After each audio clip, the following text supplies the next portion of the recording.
ప్రత్యేకించి ఈ రోజున మనం ప్రధానమంత్రి గారిని చాలా లోతుగా మనం అర్థం చేసుకోవాలి. ఈ రోజున కశ్మీర్లో దాదాపు 28 మందిని చంపేశారు.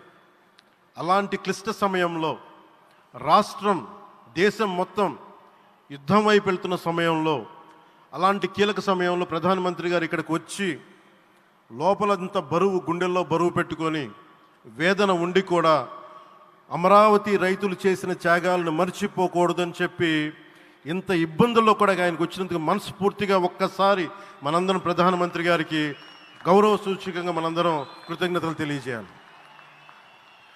The Pahalgam terrorist attack has been one of the darkest days for the entire country. Even the blood was spilled in Kashmir. The blood spilled in Kashmir, it created tremors in the entire nation. And we had seen it personally, witnessed personally, the pain of the victims.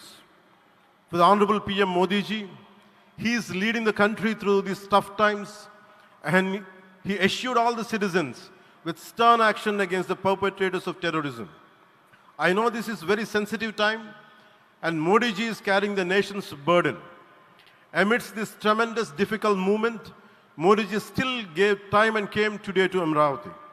This shows his deep commitment to Andhra Pradesh, to the people of Andhra Pradesh, and we are deeply grateful to you, sir. May Lord Bhavani, మన కనకదుర్గమ్మ ఆశీస్సులతోటి వారికి బలాన్ని ఇవ్వాలి, శక్తిని ఇవ్వాలి, మనందరం ప్రార్థిద్దాం. May Lord Bhavani Mata give immense strength to our Honorable Prime Minister Modi ji to lead our nation and bless Bharat, Andhra Pradesh and Amravati. Jai Bhavani, Jai Bharat and Jai Hind.